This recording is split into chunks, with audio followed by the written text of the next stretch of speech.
मानक जी, अब दर्शकों ने देखा कि हमारे मित्र संजय जी ने कम से कम 3 बार अपनी बातों को रिपीट किया, हर बार सेम सेम चीज बोली और उस विषय का तथ्यात्मक उत्तर नहीं दिया। अब हमसे कह रहे हैं कोई बात का आपका जवाब नहीं है आपके पास, कहां गया लोकपाल, कहां गया राइट टू रिजेक्ट, कहां गया राइट टू रिकॉल। खैर छोड़िए, हम इस समय आते हैं कि जो आपने ये कहने का प्रयास किया, मैंने ये भी आप नहीं बता पाए कि आपने इतनी शराब की दुकानें खोली, कितने स्कूल, कितने इंस्टीट्यूट, कितने यूनिवर्सिटी, कितने कॉलेज, कितने अस्पताल खोल दिए। खैर, हम जो आपसे कहने का प्रयास कर अच्छा, हाँ मानक जी, 1 मिनट अगर आप मौका दे तो। ये एक संस्कृति स्थापित की है। अच्छा संजय जी, एक इंटरवेंशन मांग रहे हैं सुधांशु जी। देखिए, आप काफी देर छोटा सा इंटरवेंशन दे सकते हैं क्या? 10 सेकंड। अच्छा कोई बात नहीं, बोल लीजिए, बोलिए संजय जी, बोलिए। 10 सेकंड का बोलिए।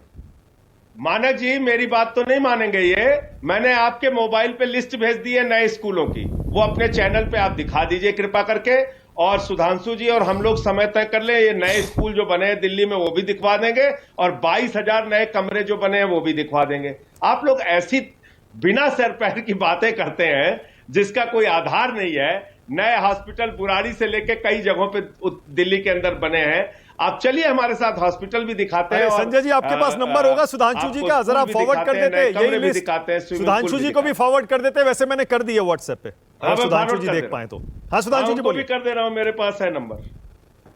हाँ मैं देख। हाँ, अब मैं एक और बात कहता हूं। देखिए, एक का नंबर फॉरवर्ड वो बात नहीं संजय जी, आपकी पार्टी तो बड़ी आगे है, सैकड़ों करोड़ के विज्ञापन निकालने में। निकालिए ना कल, और साथ में ये भी निकालिए कितने दारू के ठेके खोले नए, दोनों का तुलना निकाल दीजिए। और केजरीवाल मॉडल की ऐसी चर्चा करिए कि हम लोग मुंह पे तमाचा मार दीजिए, समझ में आ जाएगा कितने स्कूल खोले, कितने कॉलेज खोले, कितने अस्पताल खोले और कितने दारू के ठेके खोले। खैर, इसलिए मैं कह रहा हूं, और विज्ञापन निकालिए कल, मैं आपसे कह रहा हूं, ना मेरे मोबाइल पे भेजिए ना मानक जी के मोबाइल पे। केजरीवाल जी से कहिए कल विज्ञापन निकाल के सारी चीजें दूध का दूध पानी का पानी कर दें। खैर, अब मैं जो कहना चाह रहा था, देखिए वास्तविकता यह है कि इस प्रकार की राजनीति करने के पीछे इन लोगों की मंशा यह रहती है कि एक नहीं अनेक बार ये लोग अपना स्टैंड चेंज कर चुके हैं।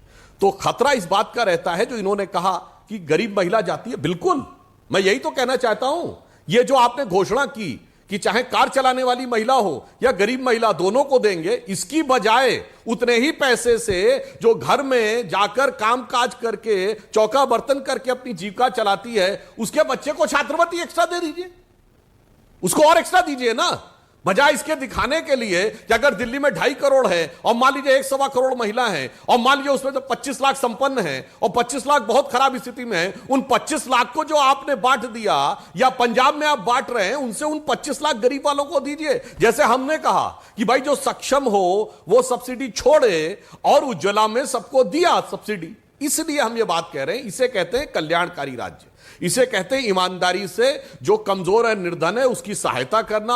और एक है कि आप ये कहें कि हम सबको एक समान देने की बात करेंगे, और हम वो भी कह रहे हैं आप देने की बात करें, आपकी क्रेडिबिलिटी हो कि आप जो कहेंगे उस पर कायम रहेंगे तो भी मान लिया जाए।